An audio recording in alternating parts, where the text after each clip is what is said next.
네, 오늘 이렇게 주일 예배를 통해서 여러분들 만나게 돼서 참으로 기쁘고 너무나도 반갑습니다.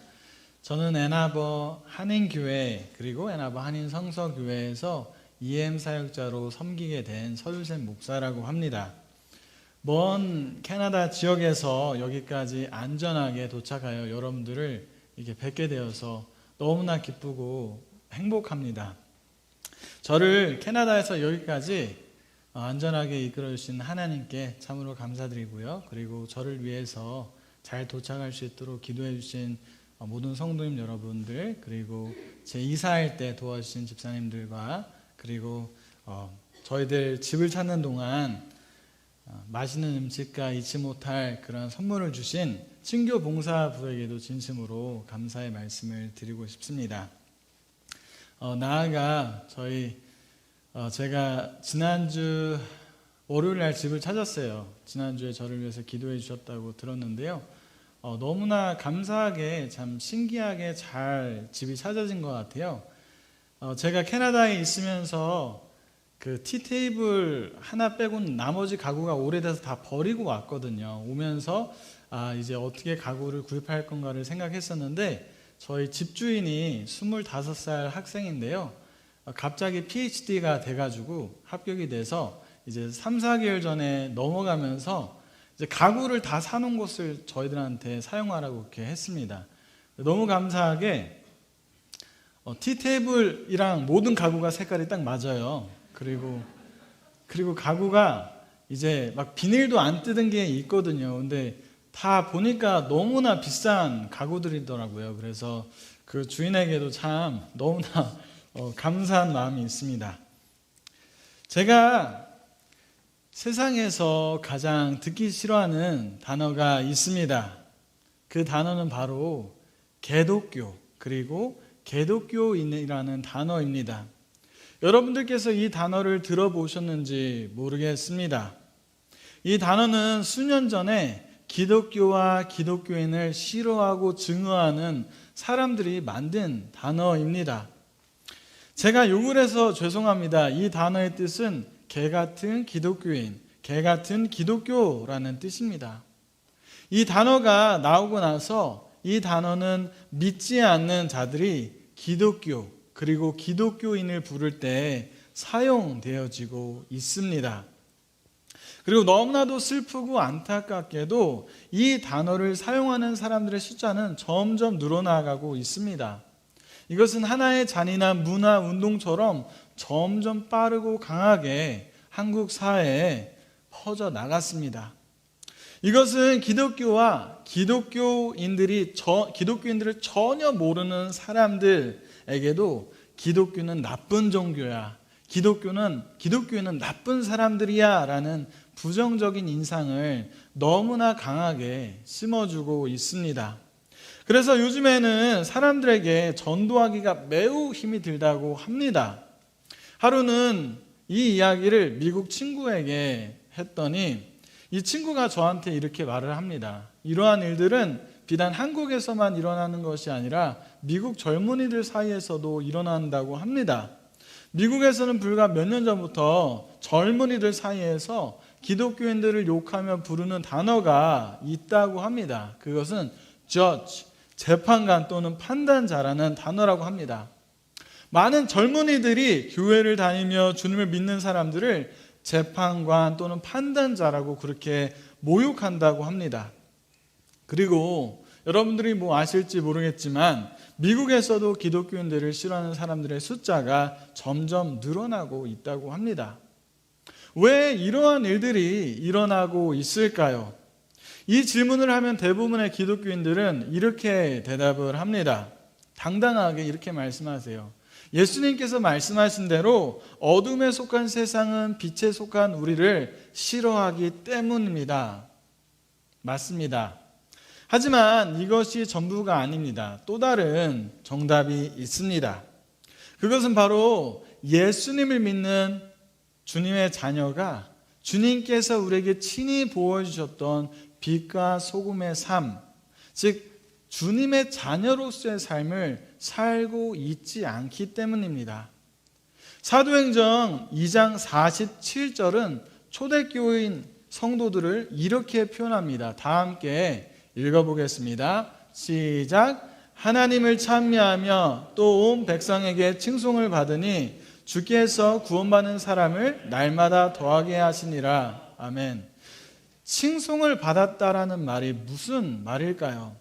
믿지 않는 자들이 기독교인들을 인정했다는 것입니다. 그리고 기독교인들은 믿지 않는 자들에게 호감을 샀다는 것입니다.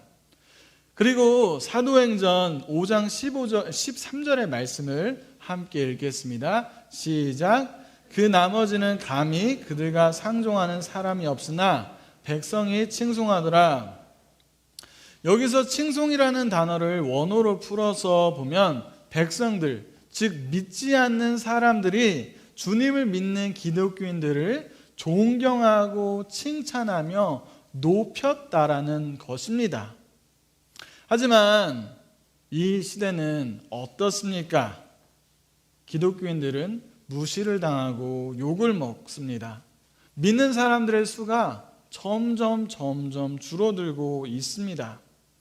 우리는 이 문제에 대해서 가슴 아파해야 합니다. 그리고 비통한 심령을 가지고 철저하게 회개해야 합니다.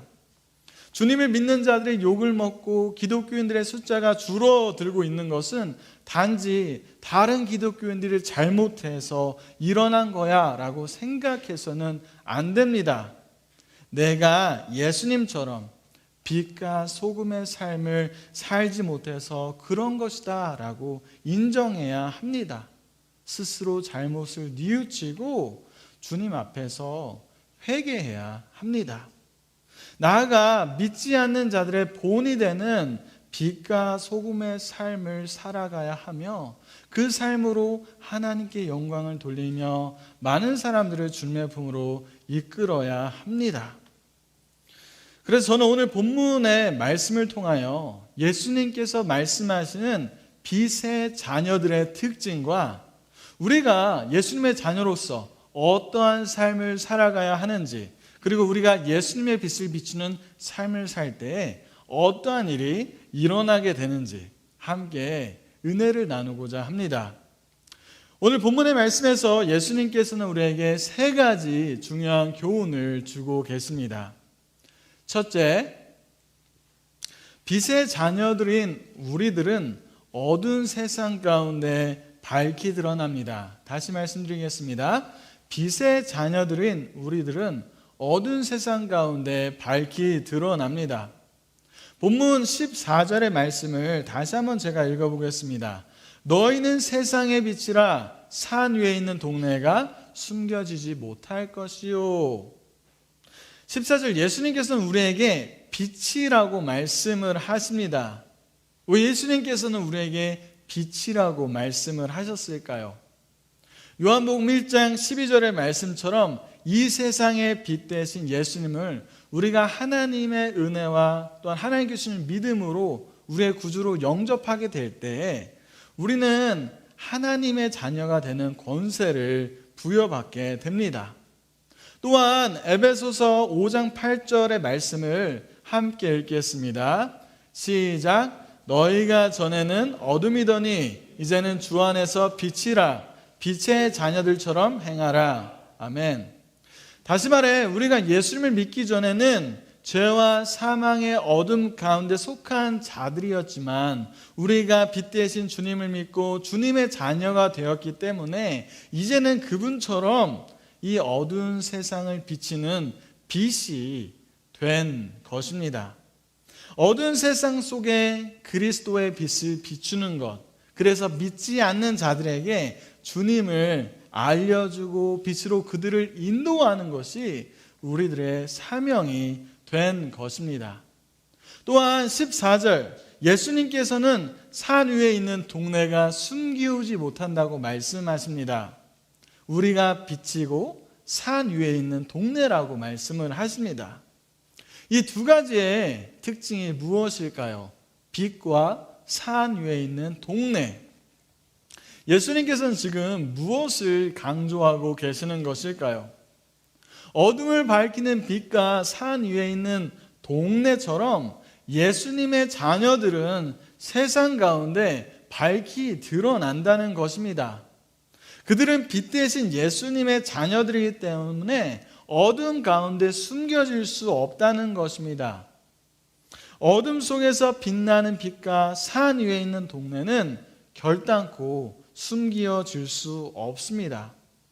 한번 상상해 보십시오. 여러분들이 지금 한밤중에, 아무것도 보이지 않는 한밤중에 바다에서 노를 젓고 계신다고 생각해 보십시오.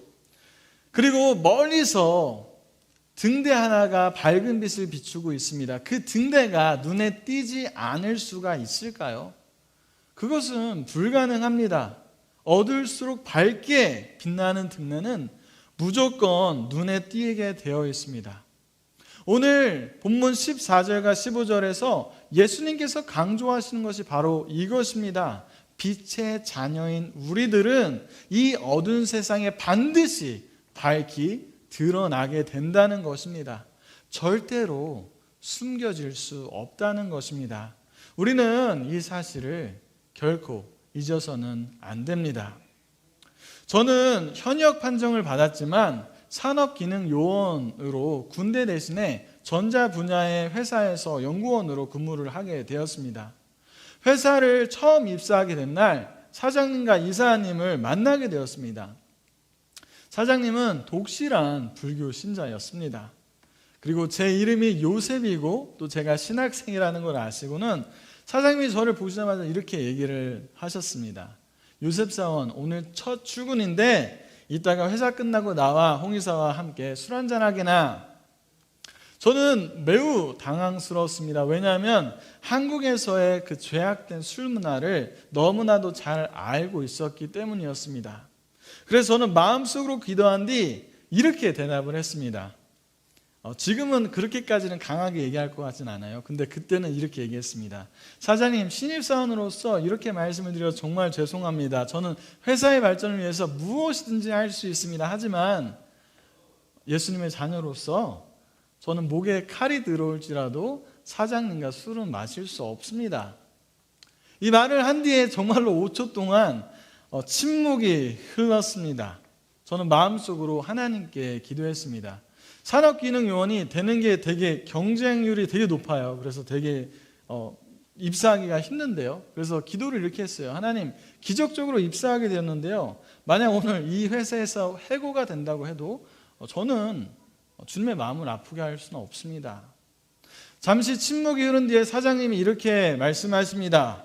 와, 이제야 내가 진짜 크리스찬을 만나보는군. 사실 많은 사원들이 내게 와서 자신을 기독교인이라고 소개해놓고는 나와 항상 술자리를 함께 하였지. 그리고 타락한 우리들과 똑같이 죄짓고 즐겨왔다네. 정말로 이렇게 말을 했습니다. 요셉 자네, 그 마음 변치 말게나 하나님의 자녀로서 세상을 변화시켜주게. 우리는 비록 타락했지만 우리들은 자네 같은 진실된 기독교인들을 기대한다네. 저는 그 말에 너무나 큰 충격을 받았습니다. 어둠 속에서 방황하는 그들도 빛의 자녀인 우리들을 알고 우리에 대해서 기대하는구나 라는 것을 깨닫게 되었습니다. 사랑하는 성도 여러분, 왜 한국 사회에서 모든 종교 중에 유일하게 기독교만을 개독교라고 사람들이 부르는지 아시나요? 사실 기독교 못지않게 다른 타 종교들도 여러 불법을 행한 것이 적발되었습니다. 하지만 어느 타 종교 앞에도 개를 붙여서 부르는 사람이 없습니다. 심지어 살인을 일삼고 가정을 파괴하는 이단들에게도 개라는 단어를 붙여서 부르는 사람은 없습니다. 그렇다면 도대체 왜 기독교인들만 그렇게 부르는 것일까요? 정답은 간단합니다. 왜냐하면 우리는 빛의 자녀이기 때문입니다. 어둠 속에 있는 사람들은 그 빛을 잘 압니다. 그들은 영적으로 우리가 누구인지, 저희들의 정체성을 정확히 알고 있고 우리가 예수님의 자녀에게 어떠한 삶을 살아가야 하는지를 정확히 알고 있습니다. 그래서 그들은 빛에 속한 우리들의 삶을 유심히 지켜봅니다. 그리고 우리에게 기대하며 우리를 향한 긍정적인 소망을 품고 있습니다. 그 기대가 크기 때문에 만약 우리가 그 기대에 미치 못하는 삶을 살게 된다면 그들은 크게 실망하는 것입니다.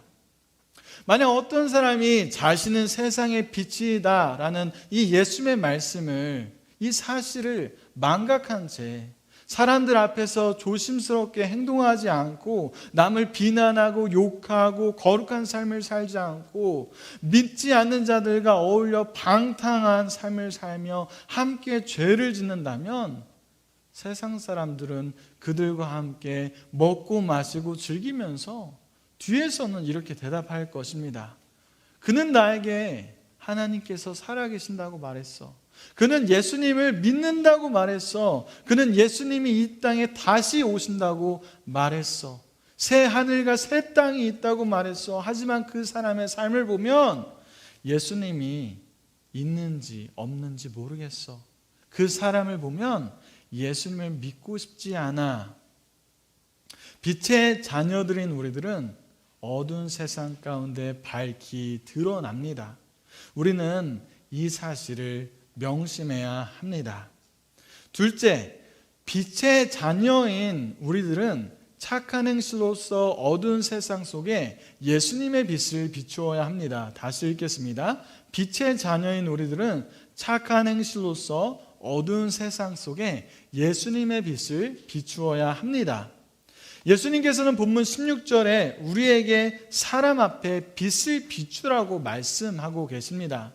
빛을 비추는 게 무엇일까요?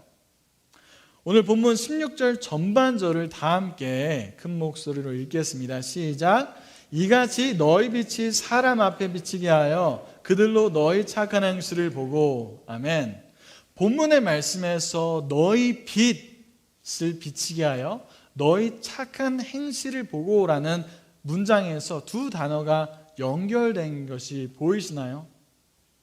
너희 빛과 너희 착한 행실, 즉 빛을 비추는 것, 예수님의 빛을 비추는 것은 우리의 착한 행실로 이루어진다는 것입니다. 그러면 착한 행실이 무엇일까요? 어떻게 우리가 착한 행실로 세상 가운데, 이 어두운 세상 가운데 예수님의 빛을 비추며 살아갈 수 있을까요?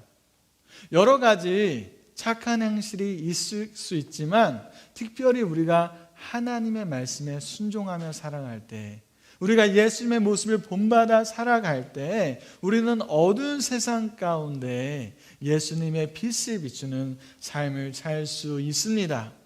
예를 들어서 우리가 고아와 과부를 보살펴주고 또 가난한 사람들을 돌봐줄 때 세상은 우리 안에 있는 예수 그리스도의 빛을 보게 됩니다. 우리가 이웃을 사랑하고 심지어 원수까지도 사랑할 때 세상은 우리 안에 있는 예수님의 빛을 보게 됩니다.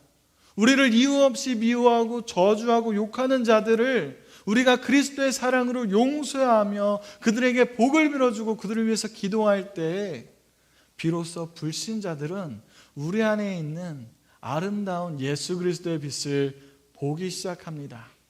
우리가 나라를 위해서 쉬지 않고 기도하며 우리의 분노와 화 그리고 육체적 욕망을 하나님께 주시는 그 성령의 능력을 통해서 잘 다스릴 때, 우리가 삶의 모든 환난 가운데서도 낙심하거나 좌절하거나 불평하지 않고 우리의 구원자 되시는 하나님을 찬양하며 감사하며 그분을 경배하며 찬양할 때, 우리가 굶주린 자를 먹이며 헐벗은 자를 입히며 낯선 사람을 환영하고 아픈 사람을 방문하며 감옥에 있는 사람들을 찾아갈 때 세상은 비로소 우리 안에 있는 예수 그리스도의 빛을 보게 됩니다. 하지만 때로는 우리가 이 사실을 잊고 살아갈 때가 있습니다. 나는 이미 구원받았어 라고 믿고 기쁨 가운데 살아갑니다. 나는 구원받았으니까 그냥 나만 열심히 신앙생활하고 나만 열심히 기도하고 성경 보면 되지라고 생각합니다. 그러면서 우리는 사망의 그늘 가운데 죽어가는 영혼들을 보며 결코 마음 아파하지 않을 때가 있습니다. 잃어버린 영혼들, 어둠 속에서 방황하는 영혼들을 그들에게 주님의 빛을 비추지 않습니다. 심지어 죽어가는 영혼들이 갈급한 마음으로 빛의 자녀들에게 도움을 받고자 찾아왔을 때도 그들을 도와주지 않습니다. 그들에게 신경을 쓰지 않습니다. 하지만 이것은 절대 옳지 못합니다. 왜냐하면 우리는 예수님을 믿는 믿음으로 말미암아 빛이신 주님의 자녀가 되었기 때문입니다. 이제 빛을 비추는 것이, 예수님의 빛을 비추는 것이 우리의 사명이기 때문입니다. 그렇다면 빛의 자녀인 우리가 삶 가운데 착한 행실을 하며 주님의 빛을 비추지 않고 살아가면 어떠한 일이 일어나게 될까요?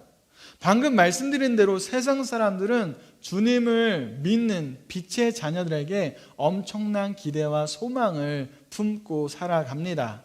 그래서 우리가 주님의 빛을 비추지 않는다면 그들은 엄청난 실망을 하게 될 것입니다.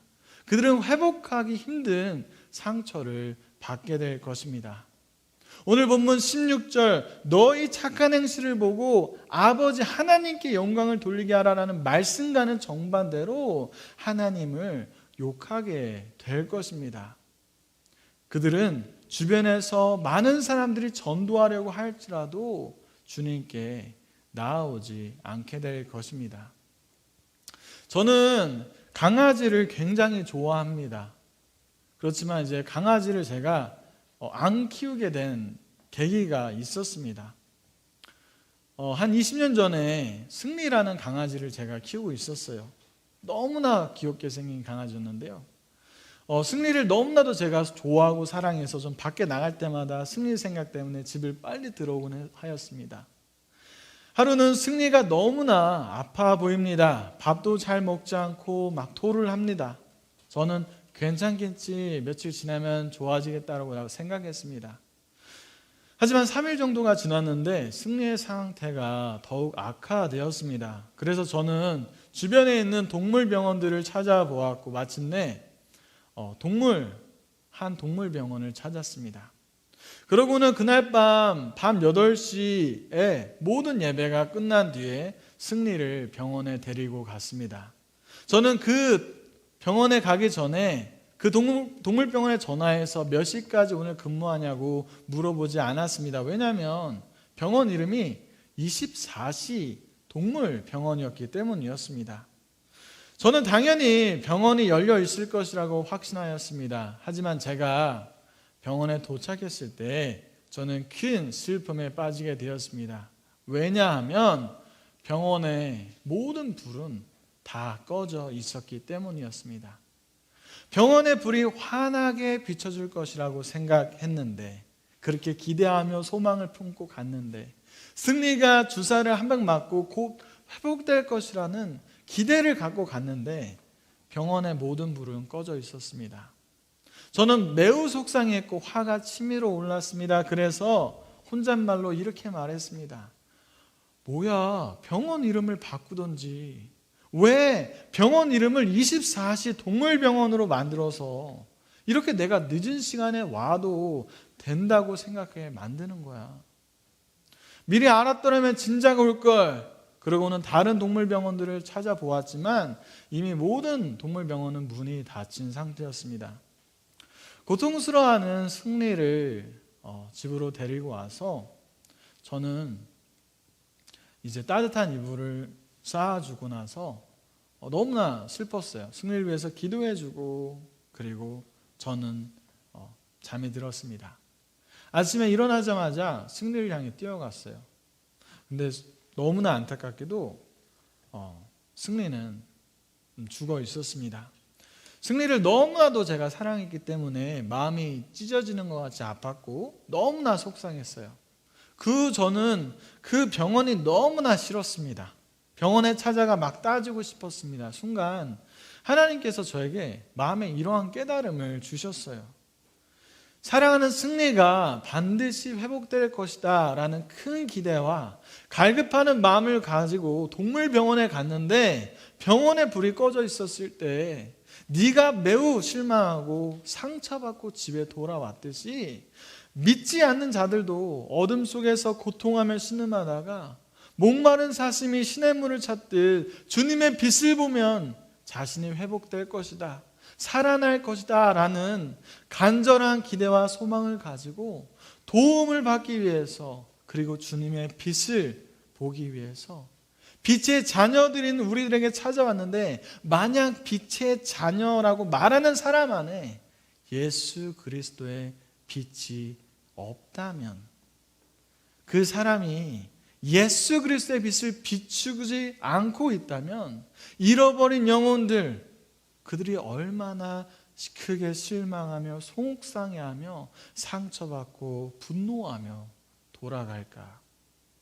제가 20년이 지난 시점에서도 이 사건을 뚜렷이 기억하고 생각할 때마다 속상해하며 이름만 24신 동물병원을 증오하고 싫어하는 것처럼 어둠 속에서 고통 가운데 신음하다가 주님의 빛을 기대하고 다가온 영혼들은 예수님의 빛을 비추지 않는 겉모양만 기독교인인, 그리스도인인 사람들에게 마음에 큰 상처를 받고 그들은 기독교인을 미워하고 증오하게 될 것입니다. 그들은 하나님을 욕하고 어떤 사람들이 주변에서 전도하려고 해도 예수님께 나오지 않을 것입니다. 제가 한 가지 여쭤보겠습니다. 마음속으로 대답해 주시면 감사하겠습니다. 사랑하는 성도 여러분, 삶 가운데 선을 행함으로 예수 그리스도의 빛을 비추고 계십니까? 감히 여러분들과 저에게 묻겠습니다. 그 24시 동물병원처럼 여러분들과 저는 말만 기독교인, 말만 하나님의 자녀, 말만 예수님의 제자가 아닌가요? 자신의 삶을 한번 깊이 돌아보시길 바랍니다. 살아있는 빛은 온 세상을 밝히 비추는 역할을 하는 것처럼 살아있는 신앙은 온 세상을 변화시키며 어둠 속에 갇혀 고통하는 많은 사람들을 주님의 품으로 이끄는 역할을 합니다. 어떤 분들은 지금 저에게 이렇게 반문하실 수도 있을 것 같으세요. 목사님, 예수님의 빛은 예수님께서 비추시는 것이고요, 어둠 가운데 있는 사람들이 고통 가운데 힘들어하면 그들은 우리가 아니라 예수님께 직접 나아가 예수님께서 주시는 평안과 기쁨과 위로를 얻어야 하는 거예요. 하지만 오늘 예수님께서 우리에게 뭐라고 하셨죠? 우리가 세상의 빛이라고 말씀하셨습니다. 물론 믿음이 있고 영적으로 성숙한 주님의 자녀들은 하나님의 말씀을 듣고 읽고 기도하며 삶 가운데 그분의 임재와 동행하심을 느끼며 하나님께서 베푸신 그 은혜들을 기억하면서 묵상하면서 하나님의 사랑과 위로와 평안을 삶 가운데 누릴 수 있습니다. 하지만 믿음이 없는 자들이나 연약한 자들, 그리고 세상 사람들이 어떻게 예수님의 사랑을 느낄 수 있을까요? 그들은 주님의 몸된 교회를 통해서, 그리고 교회의 각 지체가 되는 우리 한 사람 한 사람을 통해서 주님을 경험하고 그분의 마음을 느끼는 것입니다. 주님의 자녀들인 우리를 통하여 예수님의 사랑을 느끼며 주님께 나오게 되고 영적으로 성장하게 되는 것입니다. 잊지 마십시오. 우리는 어두운 세상을 비추는 빛입니다. 이 사실을 믿으십니까? 고린도후서 2장 15절에는 우리를 하나님 앞에서 그리스도의 향기라고 말합니다. 고린도후서 3장 3절은 우리를 그리스도의 편지라고 말합니다. 다시 말해서 세상 사람들은 빛의 자녀인 우리들을 통해 빛의 근원이신 예수님을 보게 된다는 것입니다. 선을 행하는 우리들의 삶을 통해 그들은 주님의 사랑을 느끼고 경험하며 주님을 알게 된다는 것입니다. 예수님께서 승천하신 뒤에 초대교회 성도님들은 타락한, 성적으로 문란한 로마의 문화를 따르지 않았고 황제를 숭배하며 여러 신들을 포용하는 그 악한 문화를 따르지 않았기 때문에 세상으로부터 엄청난 모욕과 핍박과 공격을 받았습니다. 역사학자들에 의하면 기독교인들은 산채로 동물들에 의해서 찍혀 죽였다고 합니다. 그리고 밤이 어둡잖아요. 이 어둠을 비추는 빛으로 화형에 처하며 그렇게 죽임을 당했다고 합니다. 놀라운 사실은 이 말도 안 되고 억울하고 잔인한 핍박이 몇 년 동안 지속됐는지 아시나요? 약 250년 이상이나 지속이 되었습니다. 이 얼마나도 말도 안 되는 불쌍하고 안타까운 일입니까? 하지만 이러한 최악의 상황 가운데서 초대교회 성도님들은 어떻게 행동하였는지 아시나요? 그들은 삶의 위치에서 하나님의 말씀에 순종하기에 전심을 다하며 예수님을 본받고 그분을 따라 살면서 삶 속에 선을 행하며 착한 행실로 빛을 비추는 삶을 살았습니다. 그 결과 어떠한 일이 일어나게 됐는지 아시나요? 그들은 믿지 않는 자들에게 칭찬을 받으며 사회 속에서도 하나님께 영광을 올려드리게 됩니다. 그리고 그들의 삶을 통해 믿지 않는 자들은 예수님의 사랑을 느끼며 그분께 나아오고 그분의 자녀가 되는 그러한 놀라운 역사가 일어나게 됩니다. 결국 313년 로마 황제 콘스탄티누스는 기독교를 받아들이게 되고 380년엔 기독교가 로마의 국교가 되게 됩니다. 이 얼마나 놀라운 일입니까? 핍박과 모욕의 대상이었던 기독교인들의 선을 행하는 삶, 예수 그리스도의 빛을 비추는 삶을 통해 그 당시 세계의 중심이었던 로마가 완전히 변화가 된 것입니다.